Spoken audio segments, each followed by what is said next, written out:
Okay, so we are live right now. Let me get this camera adjusted a little bit. Okay, so as a lot of you guys know, I have been not feeling very well for the past week or so.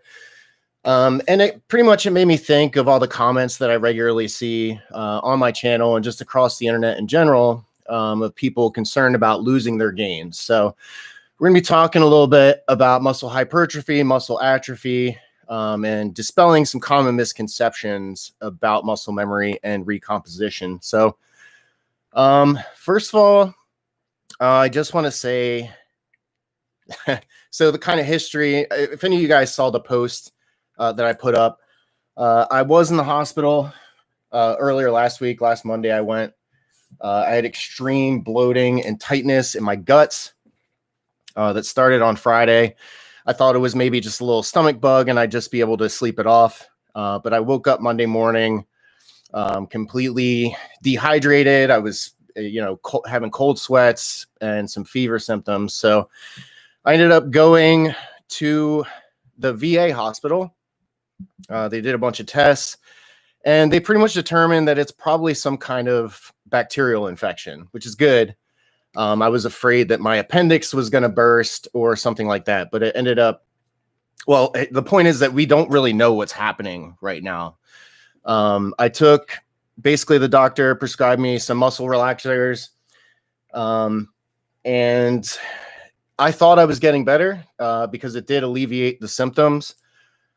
However, I stopped taking the medication after a couple days and the symptoms came back in full force. So basically I got on an antibiotic and it's only been a few days of taking the antibiotic, but hopefully this clears it up. Hopefully it's nothing worse than maybe like UTI or something like that. But I don't know. If this antibiotic doesn't work, then we're running out of options as to what it could be. So it could be something potentially devastating. I'm really hoping that it's not. I hope this medication works and things clear up, but I don't know. As the days go on, I'm getting less and less confident because they keep, basically I'm trying out these new medications and it's not really working. So the only other options that it could be, they ruled out coronavirus, and a bunch of other shit. If it was salmonella or E. coli, like they originally thought, I would think that the antibiotic would at least, start doing something by now. But yeah, it does not appear to be alleviating my symptoms. So really the only other things that it could be is something, very structurally wrong in my digestive tract, including cancer. There's a lot of, it's whatever. I've been doing too much, armchair doctor, kind of speculating what's going on. It's very easy to freak yourself out with frequent trips to WebMD. But so, yeah, so we're just ruling things out one thing at a time. I'm still in pain. I'm still going to the bathroom very often. But yeah, it's not a blockage. It's not anything that they saw in the X-ray or the EKG or any of my blood work. So, hopefully it's not like cancer or something serious. So, but yeah, so the point of this video, so, a lot of people are concerned about losing their gains, not being able to gain them back very quickly once they get back in the gym. A lot of people aren't able to go to the gym right now or work out, and they're probably freaking out about their gains. By now, you've probably lost a significant portion of your gains. So I understand your concern, and we're just going to kind of talk about the science behind muscle memory and recomposition, just to kind of alleviate any kind of stress that you might be feeling. So first of all, we'll talk about muscle hypertrophy very briefly. So muscle hypertrophy is when you grow more muscle fibers in response to tension, basically. So your body is adapting to some sort of a tension force that it's not used to, and the response is to grow more muscle fibers and more myofibrils in the muscle cells themselves. So, okay, so when you atrophy, you don't actually lose any of these cells. So I'm just going to read this little blurb that I have here. So according to studies, muscle atrophy begins about 1 week after about 1 week of not training, and then it accelerates from there. So technically, I'm in that category. It's been about a week, a little over a week since I've been able to train. I got like a light dumbbell session in midweek. But the muscle relaxers that I was on, combined with the extreme heat here in Tampa, made it a very bad environment for working out. But I got a little bit in. I plan on doing a very light workout today too. Just doing some curls, some presses, some rear delt flies, maybe some squats. But yeah, it's just mostly trying to damage control. At this point, I can't control the fact that I'm going to be atrophying my muscle. So basically the only thing I can do is to, kind of mitigate the atrophy as much as possible, which sucks because it's very hard to train right now with the medication that they have me on, but I got to at least do something. So there was a study done by the Journal of Applied Physiology that showed that people who have basically they've been in bed rest for 17 weeks. After about 17 weeks, it was shown that they lost about 2 to 6 pounds of lean muscle mass, with the biggest losses seen in the thigh and calf muscles. All right. So after 17 weeks, the people in this study lost 2 to 6 pounds of muscle, which is quite a bit. That would take, maybe on the high end, 6 pounds of muscle. That could take 12 weeks of training. And then that's not even lean mass. You would have to cut down to actually see how much lean mass you ended up with at the end of that bulk. But anyway, so these people lost a ton of lean muscle mass. But something that the scientists saw that is very, encouraging to people that are worried about losing strength is that the myofibrils that were built from hypertrophy did not go away, and they pretty much remained on standby. And that's basically what muscle memory is. You build a bunch of new cells, you build new pathways in your central nervous system, and let's say you stop training, it's all going to shrink down, but those connections that you've made in your nervous system are not going to shut down. They're not going to atrophy. And then nerves aren't muscles, but you know what I mean.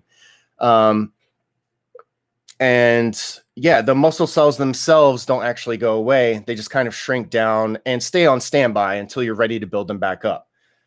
They'll shrink due to a lack of training, and but the newly formed fibers never technically go away, at least according to these studies that I've read. Now, 3 months of zero training. So, let's say you're a bodybuilder, powerlifter, or whatever, you're really, really into your gym craft. It takes about 3 months of no training to pretty much put you all the way back to the starting line. Now, even if you take 3 months off from training or more, let's say you took an entire year off or whatever, you don't have to worry about, the rebuilding process. The muscle cells themselves, as well as the pathways in your nervous system, are going to be ready and waiting for you to build that muscle back. So, if something's keeping you from training, try not to worry about it too much, because the atrophy is going to be temporary and the recomposition process is going to be relatively easy, at least compared to people, fresh in the gym for the first time. Okay. So that was muscle atrophy. Let's dispel a little myth here real quick. So a lot of people ask me, does muscle turn into fat? And then also, does fat turn into muscle when you start lifting weights and putting on pounds? So the answer objectively in both directions is a no. When you're bulking, you don't just gain muscle, you're gaining muscle and fat. You really can't do anything about that without, I guess, supplementing some kind of drugs. And then when you lose weight, the same thing applies. Like, you're not just losing muscle, you're also losing fat. So no, the muscle does not turn into fat. If you're in a caloric deficit, you're just going to lose both of them. So let's read this a little bit. So muscle mass and strength will decline with a lack of training, but it doesn't necessarily mean that you're going to balloon up and gain a bunch of fat.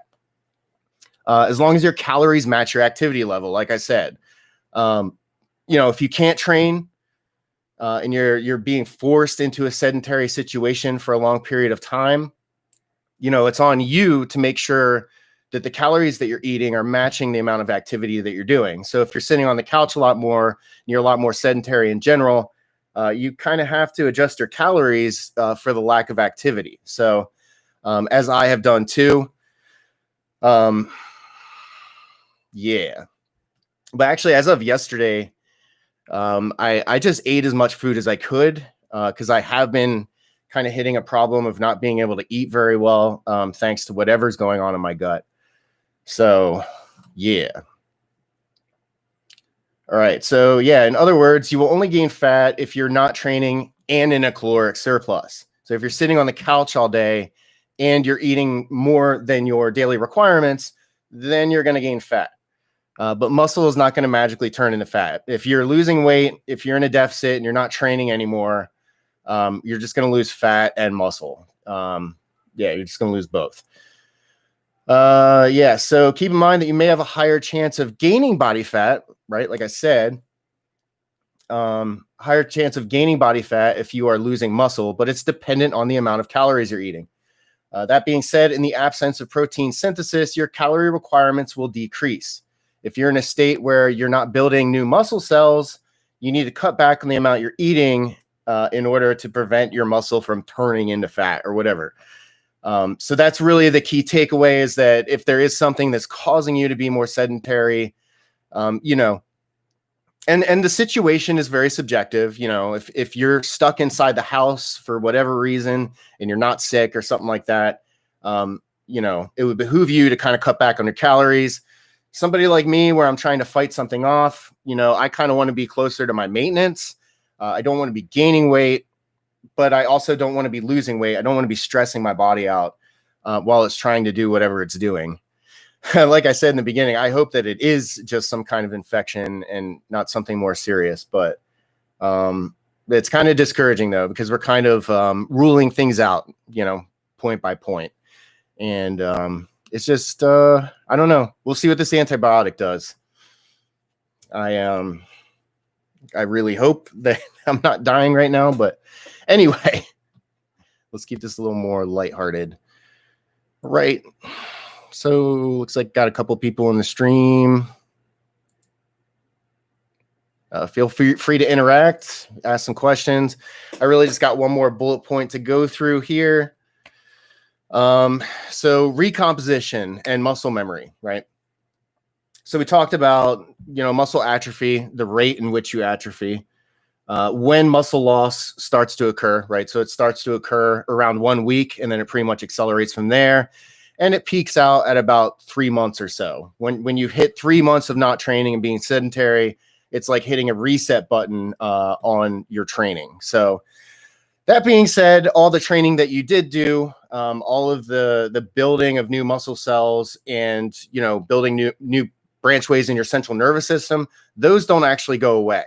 And although your muscle cells may shrink, the cells themselves don't go away. So that's what is behind the entire, concept of muscle memory and recomposition, is the fact that, the cells themselves never actually go away. So you could literally be sedentary for 6 years. Let's say that you were some kind of a competitive athlete, like high level top dog. You take 10 years off, and then you decide you want to get back into training, right? You have a wife and maybe a kid at that point, and you want to get back into training. Just know that all of those muscle cells and branchways that you built in your central nervous system from back when you were training hard, those are still there. Those did not go anywhere. You do not lose muscle cells when you go through atrophy, unless there's something really bad going on, like you have some kind of a eating disorder where you're eating like a very unhealthy amount of calories in terms of deficit. But Yeah. So 3 months will put you back to the starting line. 1 week is typically where you start to see atrophy. And as of right now, I pretty much have crossed that threshold, the 1 week threshold. This is day 8 of being infected with whatever. And to those of you that are tuning in, I don't actually know that I'm infected with anything because all these medications that the doctors are throwing at me aren't really working. I took a prescription muscle relaxer to try to alleviate symptoms, and I was under the impression that I was getting better until I stopped taking the muscle relaxer and realized that I was still in a lot of pain, had a lot of pressure in my gut and stuff like that. So, yeah. Not exactly getting better. The antibiotic doesn't seem to be doing too much either. I want to give it some more time. And hopefully,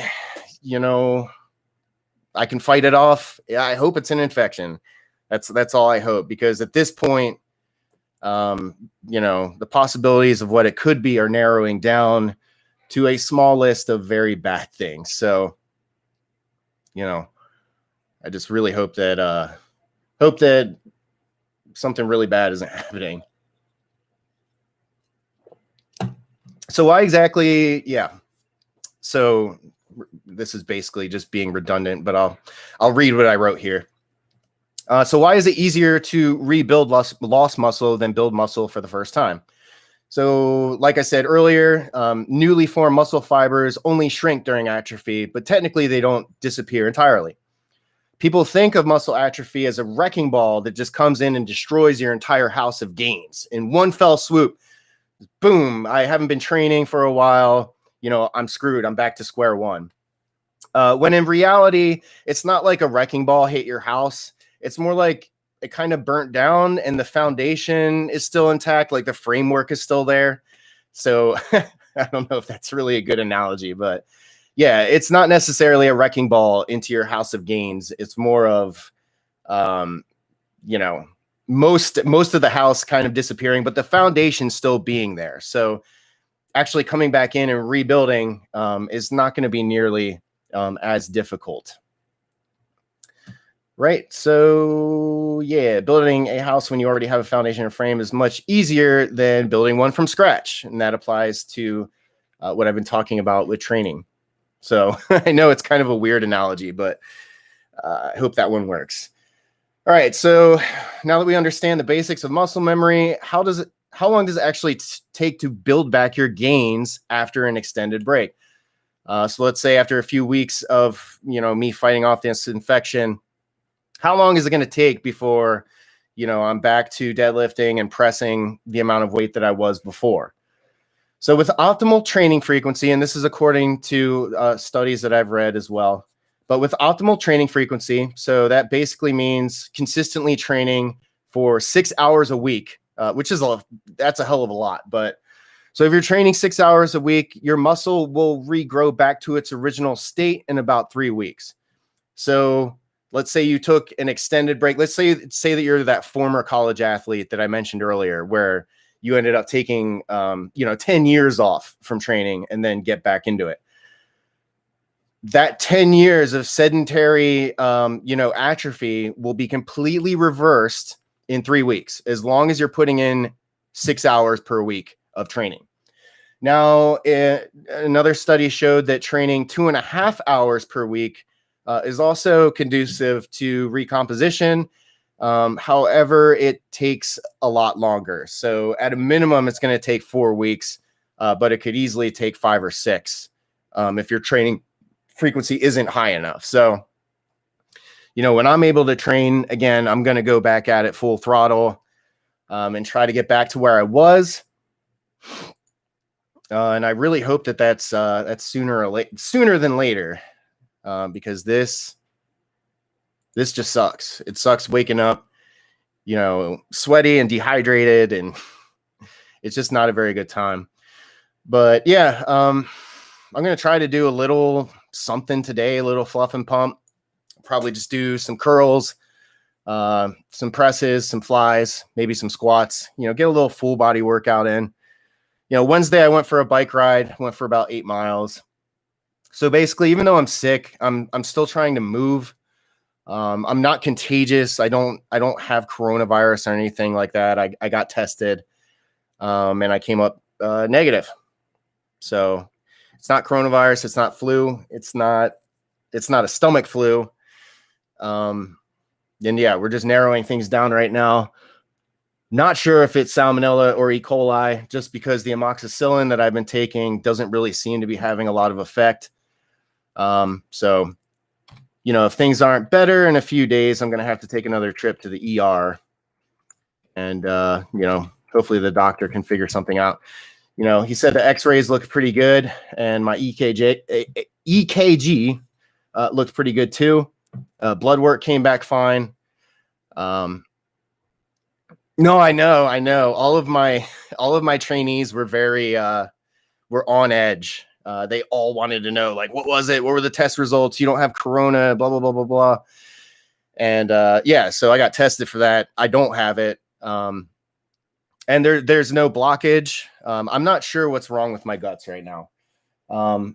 But I hope this amoxicillin, I could kind of hope that taking it for a week or so will start to kill whatever is in my gut. But man, if it's not a bacterial infection, not a viral infection, it's not my appendix, and it's not a blockage, all of these symptoms kind of point to something a hell of a lot more serious. So hopefully that's not the case.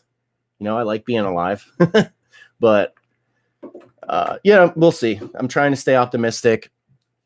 But like I said, the symptoms aren't really dying off very much. It seems to be maintaining, aside from the medication that I'm taking to alleviate the symptoms. When I wake up in the morning, I feel like death. So anyway, does anybody in the watching right now? I know I only have 4 viewers here after 20 minutes, but if anybody in the chat has any questions about losing muscle, or, what happens when you're sedentary for too long, the basic recap is that, there's nothing to really worry about, even if you're sedentary for an extremely long time. As long as you've already put the training in, the muscle cells in your central nervous system are just going to be there waiting for you when you come back. Like I said, the muscle cells will shrink, but they never actually go away. So that's really all atrophy is just your muscle cells shrinking, not necessarily going away. Unless you have a more severe thing, like if you're anorexic, or have some kind of eating disorder like that, then it probably is at a certain point, it is going to start eating your muscle cells. It's going to start eating your organ cells too. Once you get to that point, it's very sad, but you're at like a point of no return there, but looking at some permanent damage. But anyway, so it's not a big thing to worry about. I'm not sweating it. Right before I got sick, I was feeling strong. The last live stream that I did, I was super energetic and very confident in the new training program that I've been writing up. And it really sucks because I was really, really excited to get back into strength progression. And like, I literally just did 1 week of training, and then boom, whatever the hell is going on with my body right now started last Friday. So I'm not sweating the muscle atrophy aspect of it. I'm more sweating, the idea of not knowing what's going on with me right now. And, it's not a very good feeling when your doctor's confused, when your doctor doesn't know what's going on. So, okay. So this is reassuring. I was literally wondering yesterday how bad I may have fucked myself over these past few months. Yeah. So, I'm just going to circle back to what I was reading earlier with muscle atrophy. So there was a study done by the Journal of Applied Physiology where they had a bunch of people on bed rest. So absolutely no activity, just 100% sedentary for 17 weeks. Laying in bed for 17 weeks caused these people to lose between 2 to 6 pounds of lean muscle, right? But the studies have shown, and this is what I've been citing the whole time, the studies have shown that the myofibrils and the muscle cells themselves don't actually go away. They're always going to be there for the most part, waiting for you to build back. So it's not a big deal, especially if you've only taken a week off from training, just get back into it. you're going to see very small losses after about a week, but it will start to accelerate at that point. And really the magic number, you said, you're worried about if you screwed yourself over these past few months. The magic number is about 3 months of being sedentary. So in other words, 3 months will basically put you back at the starting line. You will lose every bit of muscle gain that you have made after 3 months. However, the recomposition progress, like I said, as long as you're training 6 hours per week, so a pretty rigorous training regimen. If you're putting in that 6 hours a week, you're going to go through a recomposition in about 3 weeks. So getting back to where you were in terms of muscle mass is not going to be very hard. Now, if you've gained a whole bunch of fat during this time period, obviously it is going to be a lot harder. But, if the only thing that you've done is just lost muscle mass from sitting on the couch or being stuck inside for too long, you don't really have much to worry about. Once you get back in the gym, it's pretty much all going to come back.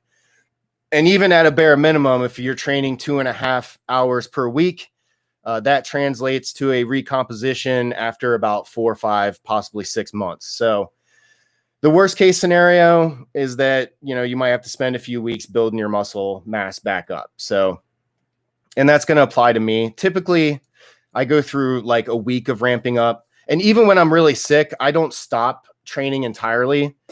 Maybe it's not a great idea with the medication I'm on. I'm on these muscle relaxers. And I did notice midweek, I did a very light workout. I just did some curls and presses, worked my back a little bit. But I did notice significant fatiguing, very poor motor control. So the muscle relaxers are definitely not helping, but I'm just trying to do what I can to kind of touch up and, still look like a strength coach while I'm withering away. So yeah, so nothing really to be afraid of. I'm not afraid of it. The muscle loss aspect of it, this isn't the first time that something like this has happened since I've been training too. So, I forget what I had, but not bronchitis. I think maybe it was bronchitis. This was back in like 2013, but I mean, I was out of the gym for like 3 weeks. That was pretty horrendous, but it only took a couple of weeks before I was pretty much back to where I was. So that's all I really wanted to do. Just kind of share with you guys what I'm going through, why I'm not sweating it. And, if you guys are in a similar situation at home, that you shouldn't be sweating it too, because it's not really a big deal. Okay. So, just do what you got to do. If you have some equipment at home or whatever, try to do some plyometrics or some dumbbell exercises to keep things moving. And try to prevent as much muscle atrophy as you can. But, sometimes it's inevitable. Sometimes life happens and you can't really do anything about it. You're just going to lose some muscle mass. So, yeah, I know it's been kind of a poor week. I didn't get an upload in since I've been feeling like crap. And hopefully I'll be able to get something up this week. It's all going to depend on these symptoms. You can kind of see I'm a little bit glossy right now. You can see that I'm kind of sweating. It's freezing in here. It's like 70 degrees. I got a fan blowing directly on me from back here, and I'm still sweating. So, yeah, don't know what's going on, but I do hope that it clears up very soon. So, anybody have any questions for the chat? That's pretty much all I had to say. Just if you're afraid of losing muscle mass, don't be. It's not a big deal. We all go through it, and it's not going to take that long to build back. It's not a big, it's not a huge hurdle. So, all right, looks like we don't have any more questions in the chat. So I am going to go get ready to train some people. I have a few people coming over. So thanks for tuning in. Thanks for watching. Thanks to Klimsa for your engagement in the chat. And hopefully I'll have something up for you later this week. If not, I'll probably do another live stream this weekend. Hopefully I'll be in the gym and able to train. It'll be one of those sort of live streams. But yeah, it's just going to all depend on whether I start feeling better or not. So thanks for tuning in. I appreciate it. If you enjoyed the video, please leave a like, subscribe to the channel. I will be a lot more active. I know I promised I was going to start these Saturday streams and then boom, I get sick. So anyway, hope this was insightful. I hope that I kind of alleviated a little anxiety towards muscle atrophy. And yeah, Clemson, no problem. Thanks for tuning in, and I will see you hopefully next weekend. Peace out.